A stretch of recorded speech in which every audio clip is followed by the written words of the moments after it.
সকলকে সালাম জানিয়ে শুরু করতেছি।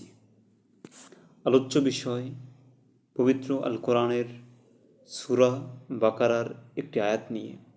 আল্লাহ তাআলা বলেছেন, কাইফা তাকফুরুনা বিল্লাহ, কিভাবে তোমরা আল্লাহকে অস্বীকার করো। অকুনতুম আমওয়াত, তোমরা ছিলে মৃত্যু। অকুনতুম আমওয়াত, কাইফা তাকফুরুনা বিল্লাহি অকুনতুম আমওয়াতান ফাআহইয়াকুম, অতঃপর তিনি তোমাদেরকে জীবিত করেছেন। সুম্মা ইউমীতুকুম, তারপর তোমাদেরকে মৃত্যু দেবেন। সুম্মা ইউহয়িকুম, তারপরে জীবিত করবেন।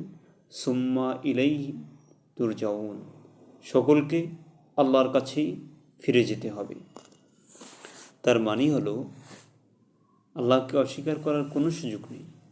কারণ আমি, আপনি সবাই পৃথিবীর এক সময় আমাদের অস্তিত্ব ছিল না। আজ থেকে আমার বয়স 24, মনে করেন 30 বছর আগে বা 26 বছর আগে পৃথিবীর আসমানের, জমিনের, আকাশের, নক্ষত্রের, জগতের কেউ জানতো আমি একজন ইউসুফ নামের এক ব্যক্তি? কেউ জানতো না, আমিও জানতাম না। এই কারণে আল্লাহ বলেছেন, হাল আতা আলাল ইনসানু হিনুম মিনাদ দাহর লাম ইয়াকুন শাইয়্যাম মাযকুরা। হাল আতা আলাল ইনসান, মানুষের ভিতরে এমন একটি সময় অতিবাহিত হয়েছে। হাল আতা আলাল ইনসানু হিনুম মিনাদ দাহর, যখন সে অস্তিত্ব ছিল না।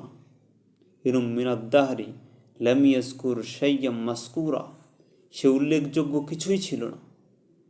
অর্থাৎ কেউ চিনত না কে আমি। তখন আমার অস্তিত্ব ছিল না, আমি ছিলাম না। তাহলে আল্লাহ বলেছেন, কাইফা তাকফুরুনা বিল্লাহ, কিভাবে আল্লাহকে তোমরা অস্বীকার করো। অকুনতুম আমওয়াত, অতএব তোমরা ছিলে মৃত্যু। তোমরা মৃত্যু ছিলে, তারপরে তোমাদেরকে আল্লাহ তাআলা জীবিত করেছেন, মানে এখন জগতে আমরা আছি। তারপরে আবার মৃত্যু দেবেন, সবার মৃত্যু হবে। মৃত্যুকে কেউ অস্বীকার করে না। পৃথিবীর নাস্তিক, আস্তিক, হিন্দু, খ্রিস্টান, বৌদ্ধ, ইহুদি, সবাই, পৌত্তলিক, সবাই মৃত্যুকে স্বীকার না করলেও এটা বাস্তবায়ন হচ্ছে এবং যুগের পরম্পরায় হতে থাকবে। তোমরা মৃত্যু হবে, আবার তোমাদের জীবিত করা হবে।